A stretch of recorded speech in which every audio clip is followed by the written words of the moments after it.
नमस्कार दोस्तों, आप सभी का हमारे ऑनलाइन क्लास हिमालय एकेडमी में आप सभी का स्वागत है।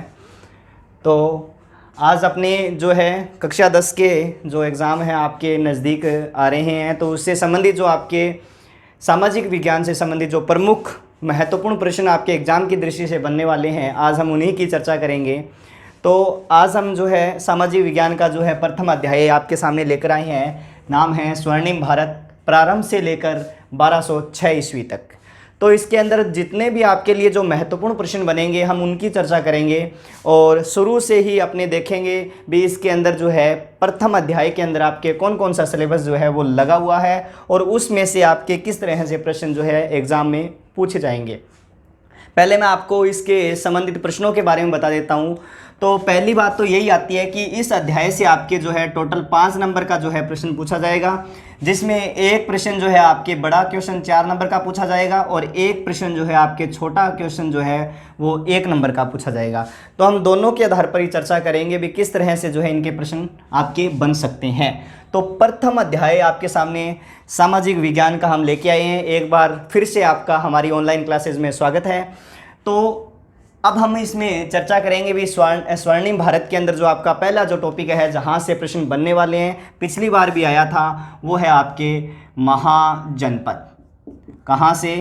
तो महाजनपद से जो है प्रश्न आपके पूछा गया था। उन्होंने पूछा था कि किन्हीं 4 महाजनपदों के नाम बताइए। तो आपको कम से कम 5 जो 16 महाजनपद है उनमें से कम आपके 4, 5 या 7, 8 महाजनपद जो है उनके नाम आपको याद होने चाहिए।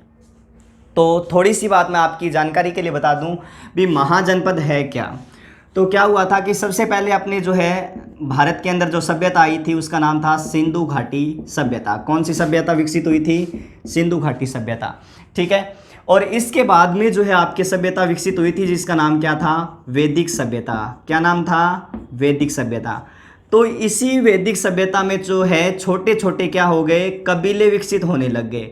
मतलब लोग जो है वो कबीलों में रहने लग गए और ये कबीले जो है वो क्या कहलाए? जन कहलाए।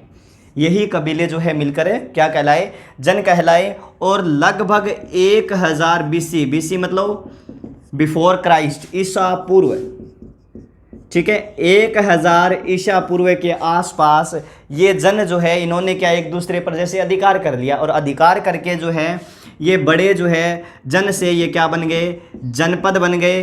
जो है 1000 ईसा पूर्व के आसपास, ठीक है। तो ये पहले क्या थे? जन थे और इसके बाद में जो है जन से क्या बने? ये जनपद बने और इसके बाद में ये क्या बने? महाजनपद बने। तो लगभग आपके 6ठी शताब्दी, कब? 6ठी शताब्दी ईसा पूर्व के आसपास, मतलब 600 ईसा पूर्व के आसपास आपके पूरे भारत के अंदर 16 महाजनपदों का उद्भव हुआ। कितने महाजनपदों का उद्भव हुआ? 16 महाजनपदों का उद्भव हुआ। उनमें से जो महत्वपूर्ण आपके महाजनपद है हम उनकी चर्चा करेंगे भी किस तरह से कौन कौन से महाजनपदों का जो है यहाँ पर उद्भव हुआ था, मैं उनके बारे में आपको बताऊँगा भी। और इससे संबंधित आपके जो प्रश्न बनने वाले वो किस तरह से बनेंगे हम उनके बारे में आपके सामने जो है चर्चा करेंगे, ठीक है। तो मैंने आपको बताया वैदिक काल में कबीले, जन, जन से क्या बने? जनपद, और 6ठी शताब्दी ईसा पूर्व आते आते ये क्या कहलाए? महाजनपद, या इन्होंने किनका रूप ले लिया? महाजनपदों का रूप ले लिया, ठीक है। तो अब 16 महाजनपदों को आपके याद करने का बिल्कुल ही आसान तरीका है कि आप उनको एक तो क्रम से देखो और दूसरी बात किसी प्रकार की कोई भी ट्रिक नहीं याद करनी है, ठीक है। सिर्फ आपको उनको क्रम से पढ़ना है, ठीक है। और बार बार पढ़ोगे तो आपके ये याद हो जाएंगे। जैसे अंग, मगध, काशी, कौशल, वत्स, कुरु, पांचाल, सूरसेन। कौन कौन से हो गए? अंग, मगध, काशी, कौशल, वत्स, कुरु, पांचाल, सूरसेन। अश्मक, अवंती, गांधार, कंबोज, वज्जी, मल, चेदी और मत्स्य। ये आपके पूरे के पूरे 16 महाजनपद है। भी इनमें से आपको जो है 4-5 जितने भी आपको महत्वपूर्ण लगे वो नाम याद कर लेना, क्योंकि ऐसा प्रश्न आपके जो है बोर्ड के एग्जाम में पूछा गया है और अब की बार भी पूछ सकते हैं आपसे, ठीक है। तो कौन कौन से महाजनपद हो गए? अंग, मगध, काशी, कौशल, वत्स, कुरु, पांचाल, सूरसेन, अस्मक, अवंती, गांधार, कंबोज, वज्जी, मल, चेदी और मत्स्य। तो यहाँ इनसे संबंधित जो है आपके 1 नंबर का एक छोटा प्रश्न भी आना है। तो वो 1 नंबर का प्रश्न इनसे संबंधित और क्या पूछा जा सकता है? वो प्रश्न आपके पूछा जा सकता है कि इन 16 महाजनपदों के बारे में जानकारी देने वाला बौद्ध ग्रंथ कौन सा है? ये प्रश्न भी आपके आ सकता है। 16 महाजनपदों के बारे में जानकारी देने वाला बौद्ध ग्रंथ कौन सा है? तो ये प्रश्न भी आपके सामने बन सकता है। तो अगर हम बौद्ध ग्रंथ की बात करें तो उसका नाम आता है आपके अंगुत्तर निकाय। क्या नाम आता है? अंगुत्तर निकाय। ये प्रश्न जो है आपके बहुत ही महत्वपूर्ण है, छोटा प्रश्न है, 1 नंबर का प्रश्न है और यहाँ से ये प्रश्न आपके जो है पूछा जा सकता है। प्रश्न क्या है? 16 महाजनपदों के बारे में जानकारी देने वाला बौद्ध ग्रंथ अंगुत्तर निकाय। आपके सामने 16 महाजनपद हैं और 16 महाजनपदों से संबंधित आपके इनकी राजधानियां भी आपसे क्या है पूछ सकते हैं। ठीक है, 1 नंबर का या बड़ा क्वेश्चन भी आपके पूछ सकते हैं भाई। 4 नंबर का क्वेश्चन भी आना है तो वो भी आपके यहाँ से बन सकता है। ठीक है, तो सीधे याद करना है, जैसे ऐसे ही आपको लिखना है, इस तरह से याद करना है। अंग, मगध, काशी, कौशल, वत्स, कुरु, पांचाल, सूरसेन, अस्मक, अवंती, गांधार, कंबोज, वज्जी, मल, चेदी, मत्स्य। ठीक है ना? 4 बार मेरे साथ बोलोगे, 5वीं बार आप बिना देखे बोलोगे। अंग, मगध, काशी, कौशल, वत्स, कुरु, पांचाल, सूरसेन, अस्मक, अवंती, गांधार, कंबोज, वज्जी, मल, चेदी, मत्स्य। तो इस तरह से आपके जो है आप इसी क्रम से इनको याद करना है। अंग की राजधानी जो थी वो क्या थी? चंपा। मगध की राजधानी जो थी वो थी राजगृह, या फिर इसको क्या कह सकते हो आप? ग्रीवर्ज, ये भी नाम मिलता है। काशी की राजधानी जो थी वो क्या थी? वाराणसी। काशी, वाराणसी, ऐसे ही साथ साथ में याद करना है। कौशल की जो राजधानी थी उसका नाम क्या था? श्रावस्ती। वत्स की जो राजधानी थी उसका नाम क्या था? कौशाम्बी। और कुरु की जो राजधानी थी उसका नाम क्या था? इंद्रप्रस्थ। क्या नाम था? इंद्रप्रस्थ। पांचाल की जो राजधानी थी वो है, एक तो है आपके अहिछत्रपुर। कौन सी? अहिछत्रपुर। और दूसरी कौन सी है? काम्पिल्य। कौन सी है? काम्पिल्य। सूरसेन की जो है उस राजधानी का क्या नाम था? मथुरा। सूरसेन की राजधानी का क्या नाम था? मथुरा। अस्मक की जो राजधानी थी उसका नाम था पोतन या पाटेली। क्या नाम था? पोतन या पाटेली। अवंती की जो राजधानी थी वो थी आपके उज्जैनी या फिर महिष्मती। क्या नाम था? उज्जैनी या महिष्मती। ठीक है। गांधार की जो राजधानी थी उसका नाम था तक्षशिला। कंबोज की राजधानी थी राजपुर या हाटक। ठीक है। वज्जी की थी विदेह या मिथिला। मल की थी आपके कुशीनारा। कुशीनारा। ठीक है, या कहीं कहीं आपके ये पावा भी नाम मिलता है। चेदी की राजधानी जो थी उसका नाम था शक्तिमती या सोथीमती। ठीक है।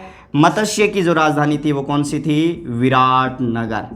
इस तरह से ये जो है आपके सामने 16 महाजनपद और इन 16 महाजनपदों की राजधानियाँ। आपके 4 नंबर का क्वेश्चन भी बन सकता है। छोटा 1 नंबर का क्वेश्चन भी किस तरह से बनेगा भी आपसे पूछा जा सकता है। काशी की राजधानी जो है कौन सी थी, या जो है सबसे शक्तिशाली महाजनपद मगध, उसकी राजधानी जो है कौन सी थी। मैंने आपको बता दिया यहाँ से जो है 2 प्रश्न आने हैं, एक तो 1 नंबर का और एक 4 नंबर का। किसी तरह से भी आपकी यहाँ से प्रश्न बना सकते हैं। अब इनमें जो शक्तिशाली महाजनपद थे वो आपके, एक तो रहा था मगध रहा था, दूसरा कौन सा था आपके? कौशल रहा था, तीसरा कौन सा रहा था? वत्स रहा था, और चौथा जो रहा था वो कौन सा रहा था? अवंती रहा था। और अंत में जो शक्तिशाली महाजनपद के रूप में आपके सामने उभर कर सामने आया वो कौन सा रहा? मगध। अब इसके बाद में जो है आपके इन्हीं महाजनपदों में कौन कौन से जो है राजस्थान के अंदर जो है जनपद थे, हम उनकी चर्चा करेंगे भी। अपने राजस्थान के अंदर इन जनपदों में या इन महाजनपदों में कौन कौन से राजस्थान में जनपद उभर कर सामने आए थे वो थे। ठीक है, तो इसमें सबसे पहले अगर हम बात करें राजस्थान के जनपद की तो हमें देखना होगा सबसे पहले किसके बारे में? सूरसेन के बारे में पढ़ेंगे। किसके बारे में पढ़ेंगे हम? सूरसेन के बारे में। इसके बाद हम किसके बारे में पढ़ेंगे? मत्स्य के बारे में। किसके बारे में? मत्स्य के बारे में। ये तो 2 महाजनपद जो है जिनका उद्भव हमारे राजस्थान में हुआ, और इसके अलावा एक है झांगल प्रदेश। कौन सा क्षेत्र है आपके? जांगल प्रदेश। और इस जांगल प्रदेश का उद्भव भी हमारे कहाँ हुआ था? राजस्थान में। इसी तरह से एक जनपद और है जिसका नाम क्या है? सीवी। और इस सीवी जो है, इस जनपद का उद्भव भी हमारे कहाँ हुआ था? राजस्थान में। ये पहले जो है आपके सीवी जो जाति है वो पाकिस्तान में रहा करती थी, लेकिन इसके बाद धीरे धीरे ये जो है आपके उदयपुर के आसपास या मेवाड़ क्षेत्र में आकर बस गई थी। अब हम इनकी चर्चा करेंगे। कौन कौन सा हो गया? एक तो अपने कुरु प्रदेश हो गया, एक अपने सूरसेन हो गया राजस्थान में, एक आपके मत्स्य हो गया, इसके अलावा जांगल प्रदेश, और कौन सा हो गया? आपके सीवी प्रदेश हो गया। ये सारे के सारे जो क्षेत्र हैं आपके कौन कौन से हैं, कहाँ विकसित हुए थे? सारे सारे आपके राजस्थान के अंदर जो है विकसित हुए थे, या राजस्थान में ये जो है आपके विस्तृत या इन्होंने अपना जो साम्राज्य स्थापित हुआ था। ठीक है, तो अब हम जो है राजस्थान के जो है जनपद हैं उनके बारे में हम चर्चा करेंगे। तो इसके बाद अपने जो है चर्चा करेंगे महाजनपदों के बाद राजस्थान के जो प्रमुख जनपद है। ठीक है, इनसे संबंधित जो आपके प्रश्न जो है वो पूछा जा सकता है, क्योंकि राजस्थान में आपकी 10वीं क्लास की किताब में 4 जनपद दिए हुए हैं और 4 नंबर का आपके यहाँ से प्रश्न जो है वो बन सकता है। तो सबसे पहले मैं आपको बता दूँ, यहाँ पर जो है दिया हुआ है वो कौन सा है? जांगल प्रदेश। कौन सा प्रदेश है? जांगल प्रदेश है। ठीक है, जिसको माद्रिया जांगल के नाम से भी जाना जाता था। कौन सा? माद्रिया जांगल के नाम से भी जाना जाता था। और इसकी जो राजधानी थी वो कौन सी थी? आपके अहिछत्रपुर, जो वर्तमान में क्या है? नागौर है। ठीक है, इसकी राजधानी कौन सी थी? अहिछत्रपुर या माद्रिया जांगल। और इसके अंदर जो है आपके राजस्थान का एक तो जोधपुर का भाग, और इसी के साथ साथ आपके बीकानेर जो क्षेत्र है वो बीकानेर क्षेत्र इसके अंदर जो है 2 सम्मिलित थे। ठीक है, जांगल प्रदेश में कितना लिखना है आपको? इतना ही लिखना है कि इसको माद्रिया जांगल के नाम से जाना जाता था, इसकी राजधानी अहिछत्रपुर थी, और ये जो भूभाग है वो आपके उत्तर पश्चिम राजस्थान में बीकानेर और जोधपुर का था। ठीक है, इसके अलावा जो है यहाँ के जो शासक है वो अपने आप को जांगलधर बादशाह कहते थे। जो बीकानेर के शासक है वो अपने आप को क्या कहते थे? जांगलधर बादशाह के नाम से जानते थे। ठीक है, तो ये आपका जो है पहला जनपद हो गया राजस्थान का। आपके जो दूसरा जनपद है वो है आपके सीवी जनपद। कौन सा जनपद है? सीवी जनपद। और सीवी जो जनपद है वो पहले सीवी जो एक तरह की जाति थी जो पहले पाकिस्तान में निवास किया करती थी, लेकिन उसके बाद ये जो है आपके उदयपुर या चित्तौड़गढ़ के आसपास जो है रहने लग गई थी। और इसकी जो राजधानी थी वो कौन सी थी? शिवपुरी। ठीक है, कौन सी राजधानी थी? शिवपुरी। वर्तमान में जो है आप इसके चित्तौड़ क्षेत्र या चित्तौड़ के आसपास या उदयपुर के आसपास इस सीवी जाति की क्या कर सकते हो? पहचान कर सकते हो। इसके अलावा जो आपके तीसरा जो जनपद है, तीसरे का नाम है आपके मत्स्य प्रदेश या मत्स्य जनपद। ठीक है, मत्स्य जनपद। मत्स्य एक महाजनपद भी था, ये चीज़ भी आपको ध्यान रखनी है। इसके अंदर आप जो है वर्तमान में अलवर प्लस भरतपुर और इसके आसपास के क्षेत्र, मतलब इसके अंदर कौन सा क्षेत्र? वर्तमान का जयपुर के कुछ भाग भी इस मत्स्य जनपद में क्या किया जाता था? सम्मिलित किया जाता था। और मत्स्य जनपद जो है उसकी राजधानी क्या थी? विराटनगर। कौन सी थी? विराटनगर। और वर्तमान में जो है विराटनगर जो है वो किस नाम से प्रसिद्ध है? विराट के नाम से प्रसिद्ध है। ठीक है, मत्स्य जनपद पहचान आप अलवर भरतपुर के आसपास कर सकते हो। इसकी जो राजधानी थी वो कौन सी थी? विराटनगर। और विराटनगर की पहचान आप किस रूप में कर सकते हो? विराट में, जो कहाँ है? जयपुर में है। इसके अलावा जो है आपके एक जनपद था राजस्थान के अंदर जिसका नाम था आपके सूरसेन। कौन सा जनपद था? सूरसेन। ठीक है, और इसके अंदर जो है सूरसेन में जो ब्रज क्षेत्र आता है आपके, ब्रज क्षेत्र राजस्थान में जो है करौली धौलपुर का क्षेत्र, और उत्तर प्रदेश के अंदर जो आपके ब्रज क्षेत्र है मतलब मथुरा के आसपास का क्षेत्र जो है वो किस जनपद का निर्माण करता था? सूरसेन जनपद का निर्माण करता था। और इसकी राजधानी जो है कौन सी थी? मथुरा, या फिर इसे सूरसेनोई के नाम से भी जाना जाता है। ठीक है, किस नाम से? मथुरा या सूरसेनोई के नाम से जाना जाता है। तो इसमें आपको इतना ही लिखना है, एक तो आपको क्षेत्र लिखना है और एक इसकी राजधानी लिखनी है। जितने भी आपके जो जनपद है राजस्थान में, एक तो आपको क्षेत्र लिखना है और एक इनकी क्या लिखनी है? राजधानी लिखनी है। तो ये आपके जो है 4 जो है राजस्थान के जो प्रमुख जनपद थे वो थे। पहला कौन सा है? जांगल प्रदेश। जांगल प्रदेश बीकानेर और जोधपुर का क्षेत्र है। वैसे इसके अंदर नागौर भी सम्मिलित है और इसे माद्रिया जांगल के नाम से जाना जाता है। इसकी राजधानी कौन सी है? अहिछत्रपुर। दूसरा कौन सा है? सिवी, जिसकी राजधानी कौन सी है? शिवपुरी, चित्तौड़ और उदयपुर के आसपास का क्षेत्र। तीसरा कौन सा है? मत्स्य जनपद, जिसकी राजधानी विराटनगर, वर्तमान में इसकी पहचान विराट के रूप में, और अलवर, भरतपुर और जयपुर के आसपास का क्षेत्र। चौथा जनपद है सूरसेन, और इसमें जो है उत्तर प्रदेश और राजस्थान के जो है करौली, धौलपुर के आसपास के क्षेत्र इसके अंदर आते थे, और इसकी राजधानी कौन सी है? मथुरा या फिर सूरसेनोई। ठीक है, तो राजस्थान के जनपद के बारे में हमने जो है चर्चा कर ली थी। पहले हमने जो है भारत के महाजनपदों की चर्चा की थी। अब मैंने आपको भारत के महाजनपदों में बताया था कि आपके सबसे पहले जो है उभर कर जो सामने आया था सबसे शक्तिशाली जो है वो कौन सा था? आपके मगध महाजनपद। कौन सा शक्तिशाली जो है महाजनपद के रूप में आपके सामने उभर कर आया था? वो कौन सा था? मगध महाजनपद। तो मगध महाजनपद की अगर हम चर्चा करें, ठीक है, तो इसका जो है क्षेत्र जो है वो कौन सा था आपके मगध महाजनपद? तो मगध महाजनपद की अगर हम चर्चा करें तो वो जो है उसका क्षेत्र जो है ये था आपके, कौन सा था? मगध जो है महाजनपद का क्षेत्र ये था, और इसकी राजधानी जो है मैंने आपको बताई दी थी, कौन सी थी? पाटलिपुत्र। मगध महाजनपद की जो राजधानी थी वो कौन सी थी? पाटलिपुत्र। तो इस तरह से जो है इसका साम्राज्य विस्तार जो प्रारंभ में है चंद्रगुप्त मौर्य के समय में देखें तो इस तरह से जो है इसका साम्राज्य विस्तार या इसका जो क्षेत्र है वो इस तरह से था।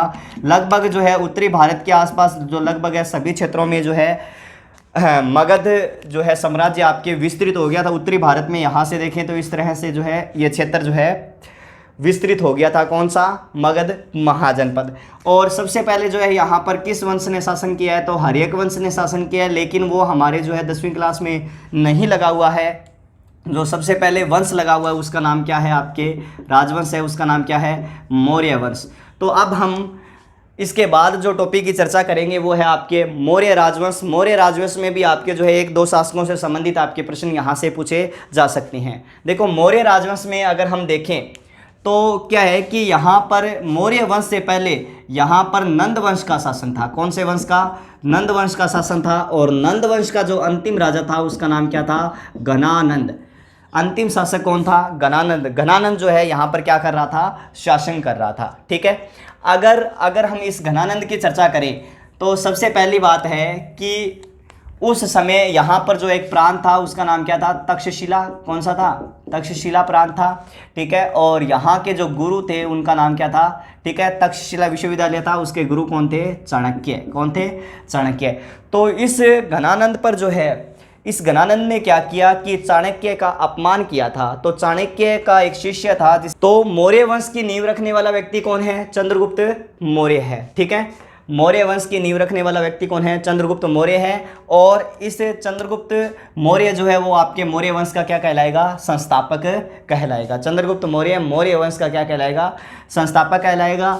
और जो मगध साम्राज्य है, इस मगध साम्राज्य पर जो मौर्य वंश का पहला राजा है जिसने शासन किया वो कौन है? चंद्रगुप्त मौर्य। आपके प्रश्न यहाँ से बन सकता है भाई चंद्रगुप्त मौर्य या मौर्य वंश का संस्थापक कौन है? 1 नंबर का छोटा बड़ा प्रश्न है चंद्रगुप्त मौर्य के बारे में आप बताइए।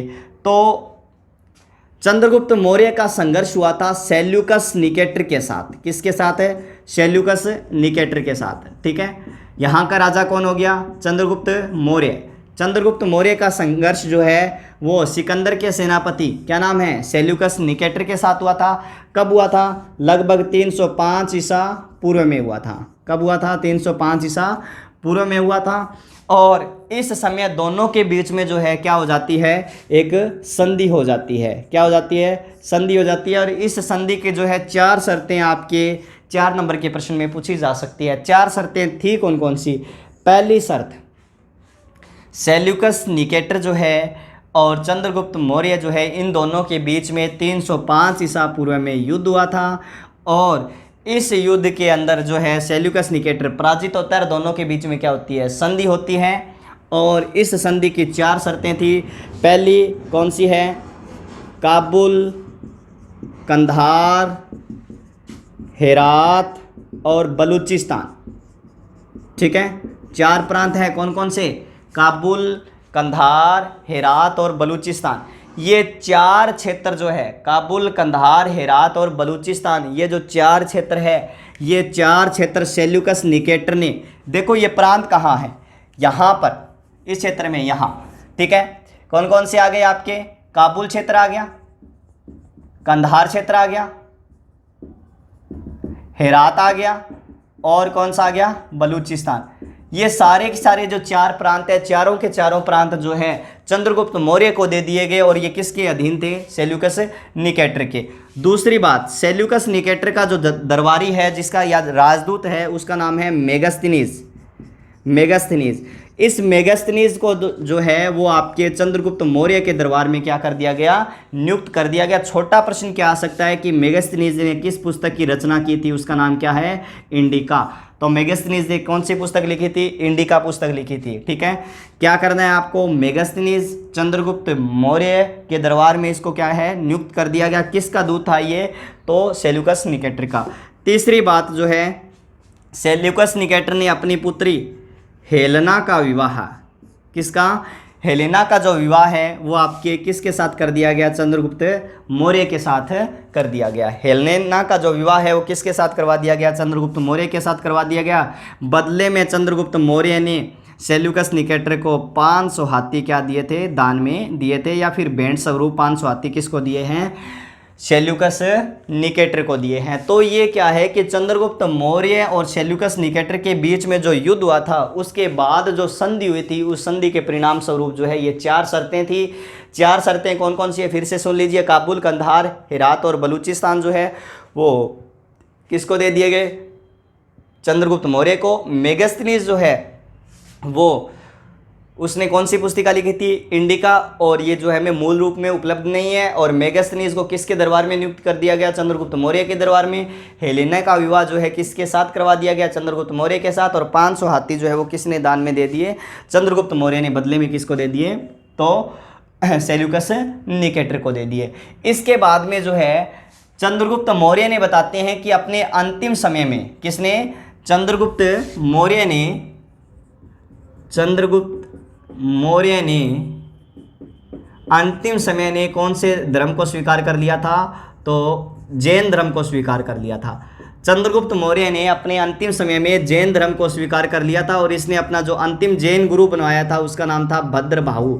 जैन गुरु किसको बनाया था, भद्रभाहु को अपना जैन गुरु बनाया था। किसने बनाया था, चंद्रगुप्त मौर्य ने। ठीक है, और चंद्रगुप्त मौर्य ने ही अंत में यहाँ पर क्षेत्र पड़ता है जिसका नाम है श्रावणबेलगोला। कौन सा, श्रावणबेलगोला। ये प्रश्न आपके जो है मैप में भी पूछा जा सकता है, ध्यान रखना। जो स्थान मैं मैप में क्यों लिख रहा हूँ, क्योंकि आपके जो है 5 नंबर का भारत का नक्शा आएगा, उसके अंदर आपके प्रमुख स्थान पूछे जा सकते हैं, कौन सा कहाँ है। ठीक है, श्रावणबेलगोला जो है वो आपके मैसूर मतलब कर्नाटक के अंदर है। ठीक है, यहाँ पर इसने जो है उपवास पद्धति के द्वारा, कौन सी पद्धति, उपवास पद्धति के द्वारा 298 ईसा पूर्व में इसने देह त्याग दिया था। किसने त्याग दिया, चंद्रगुप्त मौर्य ने। इस वंश की स्थापना कब की थी, तो चंद्रगुप्त मौर्य ने ये गलती से लिखा गया 322 ईसा पूर्व में की थी। ठीक है, चंद्रगुप्त मौर्य ने जो है इस वंश की स्थापना कब की थी, 322 ईसा पूर्व में। किसके साथ मिलकर आक्रमण किया है, तो चंद्रगुप्त मौर्य ने अपने गुरु चाणक्य के साथ। चाणक्य ने कौन सी पुस्तक लिखी थी, तो चाणक्य ने अर्थशास्त्र की क्या की थी, रचना की थी। 322 ईसा पूर्व में मगध पर आक्रमण किया, गणानंद को क्या किया, इसने पराजित किया, और मौर्य वंश की क्या रखी है, नींव रखी है। इसके बाद इसका जो संघर्ष है किसके साथ माना जाता है, सेल्यूकस निकेटर के साथ माना जाता है। इसके बाद मैंने आपको बताया था संधि हुई है, संधि की कितनी शर्तें हैं, 4 शर्तें हैं। अंत में इसने जो है श्रावणबेलगोला में जैन धर्म स्वीकार किया, और अपना जैन गुरु किसको बनाया, भद्रभाहु को बनाया, और उपवास पद्धति के द्वारा इसने जो है अपने देह को क्या कर दिया था, त्याग दिया था। ठीक है, तो ये था आपके चंद्रगुप्त मौर्य। ठीक है, तो चंद्रगुप्त मौर्य के बाद जो है हम इसके पुत्र चर्चा करेंगे। इसके पुत्र की जो कहाँ पर शासन किया, उसने मगध पर शासन किया, और उसका नाम क्या था, बिंदुसार। क्या नाम था, बिंदुसार। बिंदुसार ने जो है उसने शासन किया था कहाँ पर, मगध पर शासन किया था। 2-3 ही बातें हैं। एक तो इसको जो है अमित्रोचेटस कहा जाता है। क्या कहा जाता है, अमित्रोचेटस या अमित्रघात, बात एक ही है, अमित्रोचेटस या अमित्रघात। ठीक है, तो ये जो है उपाधि किसकी है, बिंदुसार की, और इसको एक नाम और है, क्या है, सिंहसेन कहा जाता है। क्या कहा जाता है, सिंहसेन। इसे क्या कहा जाता है, सिंहसेन कहा जाता है। ठीक है, इसके अलावा बिंदुसार को जो है भद्रसार नाम भी दिया गया है। क्या नाम दिया गया है? भद्रसार। तो बिंदुसार के 3 नाम हो गए, अमित्रोचेटस, सिंहसेन और भद्रसार। ठीक है, ये इसके 3 नाम हो गए। तो इसके समय में जो है, बिंदुसार के समय में जो तक्षशिला प्रांत है वहां पर विद्रोह हुआ था। तो तक्षशिला प्रांत में जब विद्रोह हुआ था तो बिंदुसार ने अपने पुत्र, पहले पुत्र है जिसका नाम है अशोक, ठीक है, पहली बार किसको भेजा था इसने? इस विद्रोह को दबाने के लिए अशोक को भेजा था। उसके बाद इसने जो है अपने पुत्र सुसीम को भेजा था। इस विद्रोह को दबाने के लिए किसको भेजा था? सुसीम को भेजा था। ठीक है, और बिंदुसार के समय में ही 2 विदेशी राजदूत आए थे भारत के अंदर। ठीक है, कौन कौन सा? एक तो है डायमैक्स, कौन सा है? डायमैक्स, और दूसरा है डायनोसियस। तो बिंदुसार के समय में 2 विदेशी राजदूत आए थे जिनका नाम है, एक का नाम है डायमैक्स और दूसरा कौन सा है? डायनोसियस। ये विदेशी राजदूत है जो किसके समय में आए थे? बिंदुसार के समय में। कहाँ आए थे? भारत आए थे। ठीक है, तो ये जो है, और बिंदुसार इसी के साथ ही आपके क्या होता है? पूर्ण होता है। कौन कौन सा? बिंदुसार के समय में हमने क्या क्या पढ़ा है कि एक तो इसके 3 नाम हैं, भद्रसार, अमित्रोचेटस और सिंहसेन। ठीक है, मगध पर इसने शासन किया। तक्षशिला में विद्रोह हुआ था, इसने अपने पुत्र अशोक, पहली बार अशोक को और दूसरी बार किसको भेजा था? सुसीम को भेजा था। इसके दरबार में 2 विदेशी राजदूत आए थे जिसका नाम क्या था? डायमैक्स, और दूसरा कौन सा है? डायनोसियस आया था। ठीक है, और अब इसके बाद में जो है हम बिंदुसार के पुत्र मौर्य सम्राट, नाम क्या है? अशोक, इसकी चर्चा करेंगे। किसकी चर्चा करेंगे? अशोक की चर्चा करेंगे। ठीक है, तो अपने अब मगध पर जो तीसरा सम्राट है मौर्य वंश का, उसका नाम क्या है? मौर्य सम्राट अशोक। तो अब हम किसकी चर्चा करेंगे? अशोक की। जो प्रमुख रूप से अशोक से संबंधित प्रश्न पूछा जाता है वो तो पूछा जाता है इसके धर्म से संबंधित ही पूछा जाता है ज़्यादातर। मतलब अशोक का जो धर्म है, अर्थात उसको क्या कहा गया है? धम्म कहा गया है। इससे संबंधित ही प्रश्न पूछा जाता है, लेकिन अपने फिर भी इससे जो बेसिक से बातें हैं उनकी चर्चा कर लेते हैं अशोक के बारे में। तो सबसे पहली बात तो है, अशोक का नाम अशोक कहाँ मिलता है? तो 2 अभिलेख है, एक तो गुजरा और एक है मास्की।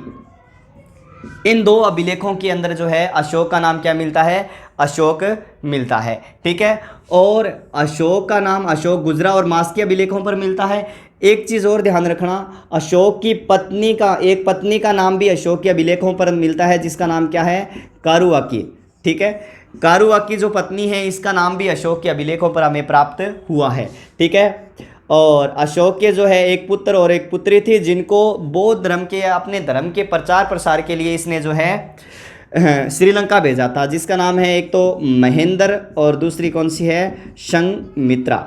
ठीक है, महेंद्र और संघमित्रा, इनको अपने धर्म के प्रचार प्रसार के लिए इसने जो है अपने क्षेत्र से क्या है कि बाहर भेजा था। इसके अलावा जो अशोक से संबंधित जो महत्वपूर्ण बातें हैं वो कौन कौन सी है? तो अशोक से संबंधित जो सबसे पहली महत्वपूर्ण बात आती है वो आती है कलिंग युद्ध। तो कलिंग युद्ध के बारे में हम चर्चा करेंगे भी। अशोक ने जो है कलिंग युद्ध, कलिंग पर आक्रमण किया था। आक्रमण करने के जो है क्या कारण रहे हैं और इस जो है युद्ध का क्या परिणाम रहा था। तो बताते हैं कि जो है मगध साम्राज्य ये रहा और कलिंग क्षेत्र जो है यहाँ है। ध्यान रखना, मैप की दृष्टि से 1 नंबर का प्रश्न अब की बार आएगा कलिंग का। ठीक है, कलिंग वर्तमान क्षेत्र कौन सा है? आपके उड़ीसा का है। ठीक है, तो मगध पर कौन हो गया? मगध पर शासन करने वाला व्यक्ति कौन है? अशोक हैं। तो मौर्य सम्राट अशोक ने लगभग जो है राज्याभिषेक के, ठीक है, जब ये राजगद्दी पर बैठ गया था तो उस समय ये लगभग 261 ईसा पूर्व में, मतलब राज्याभिषेक के 8 वर्ष बाद, राजा बनने के 8 वर्ष बाद जो है इसने 261 ईसा पूर्व में किस पर आक्रमण किया? कलिंग पर आक्रमण किया था। ठीक है, जो कलिंग से हमें हाथी गुफा अभिलेख प्राप्त हुआ है उससे हमें जानकारी मिलती है कि यहाँ का जो राजा है वो कौन था? नंदराज था। तो 261 ईसा पूर्व में अशोक ने किस पर आक्रमण किया? कलिंग पर आक्रमण किया। कलिंग कहाँ है? उड़ीसा के अंदर है। और यहाँ पर बताती हैं, और इस कलिंग की जानकारी हमें जो है इसके अशोक के 13वें शिलालेख से मिलती है। किससे मिलती है? 13वें शिलालेख से मिलती है। और एक चीज़ और बताई गई है यहाँ पर कि कलिंग पर इसने जो है बहुत ही नरसंहार किया था, जिसमें लगभग आपके 1 लाख लोग तो क्या है कि मारे गए थे, ठीक है, और 1.5 लाख लोग जो है यहाँ से निष्कासित कर दिए गए थे। क्या कर दिए गए थे? निष्कासित कर दिए गए थे। और कलिंग युद्ध का परिणाम यह रहा था। इसके परिणाम स्वरूप अशोक का जो है वो क्या हो जाता है? हृदय परिवर्तित हो जाता है या हृदय परिवर्तन हो जाता है, और इसने जो है कौन से धर्म को अपना लिया था? इसके बाद में बौद्ध धर्म को अपना लिया था। मैंने जो है अशोक के दादाजी अर्थात चंद्रगुप्त मौर्य के बारे में बताया था, उन्होंने कौन सा धर्म अपनाया था? जैन धर्म। लेकिन इस अशोक ने जो है वो कौन से धर्म को अपना लिया था? बौद्ध धर्म को अपना लिया था, ठीक है। और अब जो है बौद्ध धर्म के प्रचार प्रसार के लिए इसने जो है क्या क्या किया है, उसके बारे में हम चर्चा करेंगे। तो अर्थात इस जो है धर्म परिवर्तित या फिर हृदय परिवर्तन की नीति को यहाँ पर नाम दिया गया भी भैरी घोष। भैरी घोष जानते हो, जो मतलब युद्ध भूमि में जाने से पूर्व जो रण घोष होता है, मतलब जो वाद्य यंत्र बजता है भैरी घोष, उसके स्थान पर इसने क्या अपना लिया था? धम्म घोष अपना लिया था, ठीक है। धर्म के प्रचार प्रसार के लिए क्या क्या किया, इसकी चर्चा भी हम करेंगे। बताते हैं कि बौद्ध धर्म के प्रचार प्रसार के लिए खुद भी इसने जो है यात्राएं की थी। अशोक ने क्या की थी? यात्राएं की थी। तो यात्राओं में ये 10वें वर्ष जो है, अपने शासन के 10वें वर्ष तो कहाँ गया था? बोध गया था। और अपने शासन के जो है 20वें वर्ष इसने जो है किसकी यात्रा की थी? लुम्बिनी की यात्रा की थी। किसने की थी? अशोक ने, ठीक है। 10वें वर्ष तो बोध गया की और 20वें वर्ष जो है इसने लुम्बिनी की यात्रा की थी। अशोक का अपने यहाँ से एक रुम्बिनदेही अभिलेख प्राप्त होता है। कहाँ से प्राप्त होता है? यहाँ से, मतलब नेपाल से रुम्बिनदेही अभिलेख प्राप्त होता है, जिसमें बताया गया है कि इसने उस क्षेत्र के अंदर कर को 1/4 से घटाकर कितना कर दिया था? 1/8 कर दिया था। मतलब पहले जो है उपज का चौथा हिस्सा लिया जाता था, लेकिन जब इसने यहाँ इस क्षेत्र की यात्रा की थी तो रुम्बिनदेही अभिलेख के अनुसार बताया गया है कि इसने यहाँ पर जो कर है उसको घटाकर जो है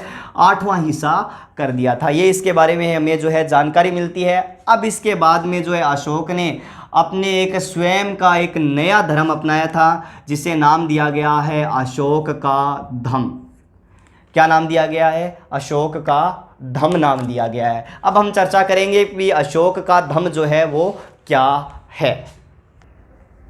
तो मैंने आपको बताया था कि अशोक ने जो है बौद्ध धर्म स्वीकार कर लिया था, और बौद्ध धर्म स्वीकार करने से पूर्व जो है ये शिव धर्म का या शैव धर्म का उपासक था, ठीक है, भगवान शिव का उपासक था।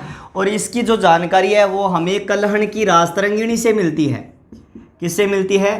कलहण की जो पुस्तक है जिसका नाम है राजतरंगिणी। और ये राजतरंगिणी जो है हमें कश्मीर के इतिहास की जानकारी देती है। किसकी? कश्मीर के इतिहास की।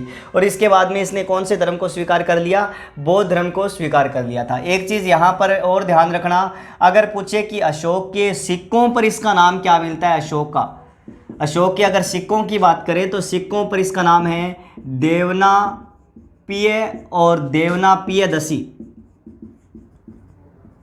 ये नाम मिलता है। मतलब देवताओं को प्रिय और देखने में प्रिय किसको कहा गया है? अशोक को कहा गया है। अब इसके बाद में जो है अशोक का धम्म, ठीक है। ये मैंने क्यों यहाँ पर नोट किया है? क्योंकि यहाँ से प्रश्न पिछली बार भी बोर्ड में आया था। उन्होंने पूछा था धर्म यात्रा और धम्म महामात्र में क्या अंतर है? धर्म यात्रा ही क्या होती है और धम्म महामात्र क्या होता है? 4 नंबर का क्वेश्चन पूछा था। अब की बार पूछ ले अशोक का धम्म क्या है, इसकी प्रासंगिकता को स्पष्ट कीजिए। ऐसे प्रश्न आते हैं। जैसे मान लो प्रश्न दे दिया अशोक के धम्म को स्पष्ट करते हुए वर्तमान में इसकी प्रासंगिकता को स्पष्ट कीजिए, तो ऐसे प्रश्न आपके भी आ सकते हैं। तो सबसे पहली बात है अशोक का धम्म क्या है। तो किस तरह से देखोगे कि अशोक ने एक ही लाइन याद करनी है, अपनी प्रजा के नैतिक व भौतिक उन्नति के लिए जिन आचार संहिताओं का प्रतिपादन किया, जिन आचारों का या आचार संहिताओं का या फिर कहें नियमों का प्रतिपादन किया, ठीक है, वही क्या है? अशोक का धम्म है। अशोक ने अपनी प्रजा के नैतिक व भौतिक उन्नति के लिए जिन नियमों का या आचार संहिताओं का प्रतिपादन किया वही क्या है, अशोक का धर्म है। वेरी वेरी वेरी इंपॉर्टेंट प्रश्न, पहली से लेकर आप बीए एमए तक कोई भी पढ़ोगे ये एक ही परिभाषा याद कर लेना। कौन सी? कि अशोक ने अपनी प्रजा के नैतिक व भौतिक उन्नति के लिए जिन आचार संहिताओं का प्रतिपादन किया वही क्या है, अशोक का धर्म है। अशोक जो है अपने धर्म की बात अपने दूसरे व 7वें स्तंभ लेख में करता है, 7वें स्तंभ लेख में करता है। अशोक अपने धर्म की बात जो है दूसरे व 7वें स्तंभ लेख में करता है। ध्यान रखना, अशोक के अनुसार जो धर्म है, दया जो है वही धर्म है, दान जो है वही क्या है, धर्म है, कर्म शुद्धि ही क्या है, धर्म है। अशोक कह रहा है कि जो धार्मिक व्यक्ति है उसका स्वभाव जो है वो साधुओं की तरह होना चाहिए। किसकी तरह होना चाहिए? साधुओं की तरह होना चाहिए। वो अपने के अलावा अन्य प्राणियों के प्रति आदर सम्मान का भाव रखे, गुरुजनों के प्रति आदर का भाव रखे, बड़ों के प्रति, माता पिता के प्रति जो है आदर का भाव रखे। जैसे अशोक ने अपने जो अभिलेखों में संस्कृत भाषा में लिखा है कि उपासिन वे दया दाने सचे सोचे चय, भी उपासना ही धर्म है, दया ही धर्म है, दान ही धर्म है, कर्म शुद्धि ही धर्म है। ये चीज़ें जो है अशोक ने किस में बताई है? अपने धम्म में बताई है।